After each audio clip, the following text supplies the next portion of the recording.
Hello, welcome. I'm Vic Salazar. We are here at Quest Diagnostics Nichols Institute for a discussion about vitamin D and vitamin D testing. I'm joined today by three experts in this field. I'd like to introduce them to you. Dr. Wael Salameh is the medical director of Quest Diagnostics. Dr. Ronald Swerdloff, professor of medicine at UCLA, chief of endocrinology at Harbor UCLA Medical Center. And Dr. Richard Reitz, medical director of Quest Diagnostics. Gentlemen, thank you very much for joining me today. There's been a lot of attention in the media and in scientific journals about vitamin D. Why is there so much interest in vitamin D and its effects on one's health? Dr. Reitz? Well, vitamin D has long been recognized as an essential vitamin or hormone, if you will. We derive our vitamin D through sunlight and also through dietary supplements.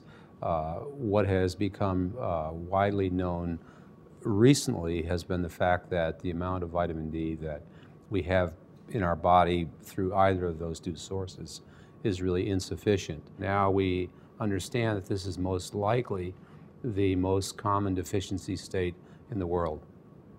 Dr. Salameh, what are the different types of vitamin D that exist? The vitamin D that is produced by the body is predominantly by the body is called vitamin D3, while the vitamin D that is predominantly supplemented through either vitamin D supplements or for treatment purposes is called vitamin D2. Why is vitamin D important to our bodies? So to begin with, what we used to think of as the primary role of vitamin D was to maintain normal bone health.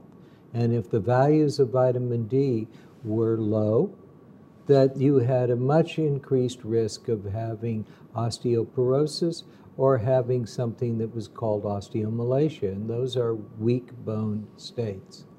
Recently, we've gained new insights into vitamin D, and we found associations of relatively low levels of vitamin D that increase your risk of certain other diseases, like heart disease, or like cancer, or like diabetes. So our interest in vitamin D measurements has greatly expanded. Well, let me ask you this. How is vitamin D tested? Dr. Swerdloff?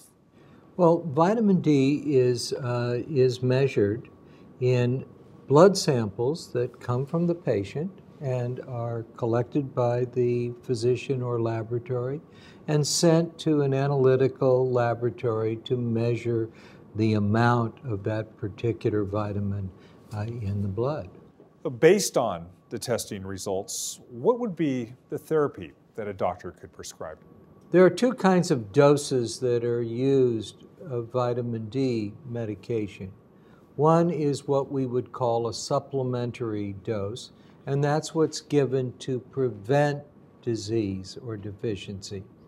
The other is a treatment dose, which is a much larger dose, which is used when there is evidence that there is a medical condition like bone disease and a chemical evidence of vitamin D deficiency.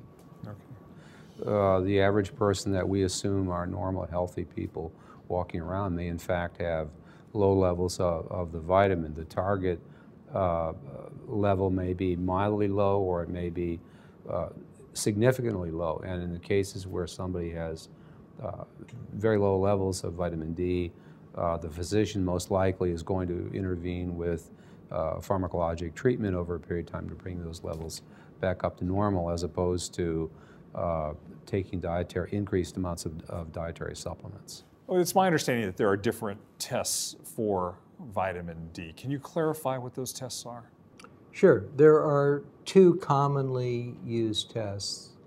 One is LC-MS-MS, and the other is an immune-based assay system. They differ in the way that the vitamin is measured. In the LC-MS-MS, a physical method is used to separate the vitamin D and the vitamin D components from all the other substances that circulate in the blood, and then it's measured, it's quantified in terms of how much is present. In the immune-based method, an antibody is created, and that antibody recognizes the vitamin D, and then the amount of the vitamin D is then quantified. Justine, the LC-MS-MS goes deeper into the sample. The LC-MS-MS has the capability of separating the molecules or the substances more reliably, and therefore the specificity, measuring exactly what you want to measure, is more often accomplished. And how is that helpful for a physician? It is important, I think, to know whether the vitamin D that's measured in the blood, for example, represents the vitamin D that is ingested or the vitamin D that is produced in the body. And the reason for that is that there appears to be different potencies of the two forms of the vitamin D. And so one can, by using this methodology, be able to identify where the vitamin D that circulates is coming from. And that is a considerable advantage in my view. Dr. Reitz, would you like to add to that? Yeah, and I think this is important as well, because the only form that's available, that's commonly used for treatment of deficiency in the United States is the D2, the plant sterol, if you will, not what's made through sunlight in the body. What research supports LC-MS-MS as a reliable platform for vitamin D testing? There have been several papers that have been published in the literature supporting the utility and the reliability of LC-MS-MS measurements for vitamin D. And as we've been talking about this, the fact that there is an increased specificity and there is also an increased sensitivity as well, so that one is able to identify very precisely the amount of either component, the naturally occurring D3 or the D2. Do you see LC-MS-MS as the technology of the future?